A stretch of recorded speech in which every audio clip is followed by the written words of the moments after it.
no time, got no mind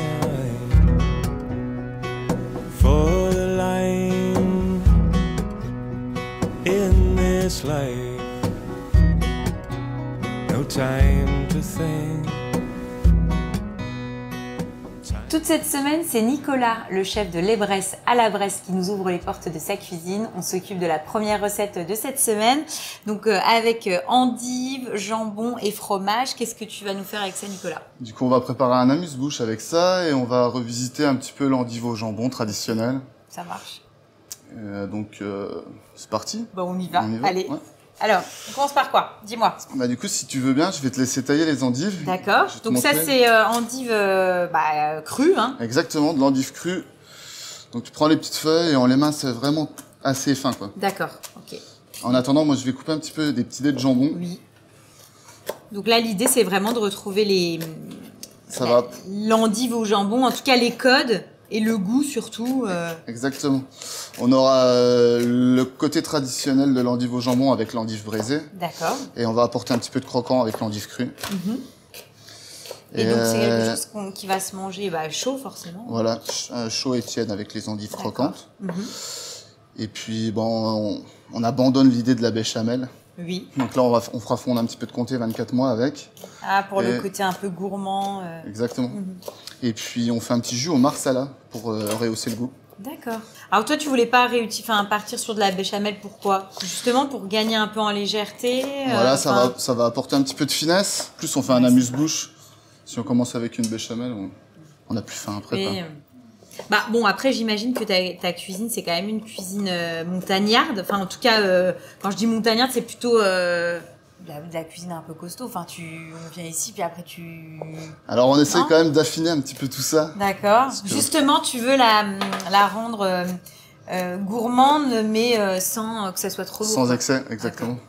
Ouais, le but après, c'est de pouvoir descendre quand même la piste sans voilà. dans la neige. C'est ça. Surtout que là, on a de la bonne neige, elle est légère en ce moment. Donc, t'as raison. Donc voilà, moi j'ai pris une petite dés de jambon, je fais la même chose avec le comté. Donc là, comté. Alors le comté, on est sur un comté 24 mois d'affinage. Donc tu vois, ça donne il y a des petits grains de sel à l'intérieur, c'est du calcium.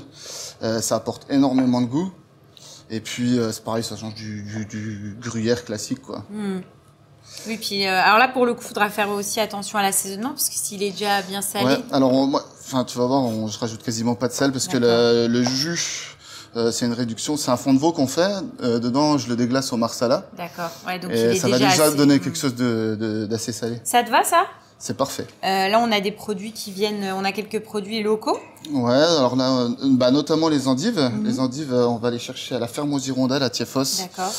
Ils font les petites endivettes, les endives classiques.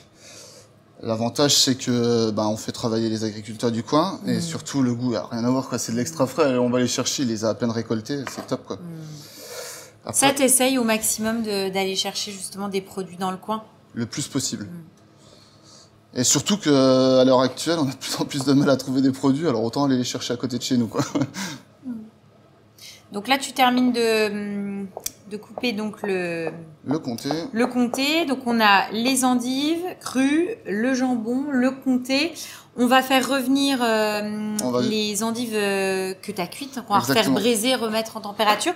Après, on fait quoi? On va faire revenir tout ça? Tout à fait. Alors, donc là, on va juste remettre en température les petites endives. Oui. Dedans, on jettera nos endives crues à la fin, quand elles seront déjà chaudes, juste pour leur donner un côté un peu tiède comme ça et qu'elles baignent dans le jus de cuisson. On fait fondre notre comté tout doucement avec, on mélange avec nos dés de jambon et après on dresse. D'accord, un petit coup de sauce, on dresse et on Et ça devrait bien se passer.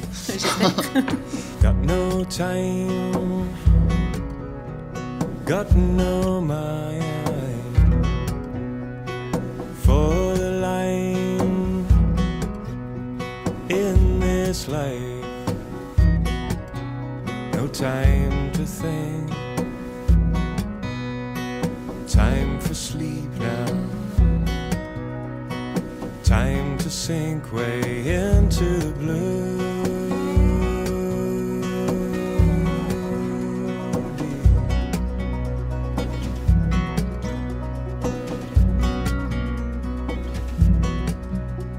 So watch your time turn to sand and let it spill quietly from your hand. Oh, and the time is at hand when all things under the sky go free of time, no time is passing. Tu vois, il n'y a pas besoin d'assaisonner. Tout s'assaisonne tout seul, quoi. C'est trop bon.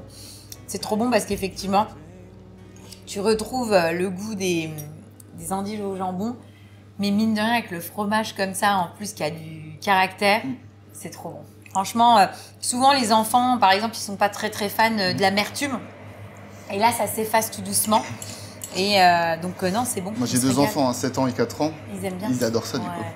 C'est belle recette.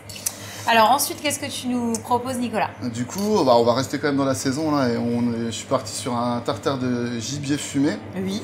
Avec une petite salade de patates douces et yuzu, donc le petit citron japonais. Et on va servir ça avec un œuf parfait ou un œuf poché à la maison. On peut faire un œuf poché. Ouais.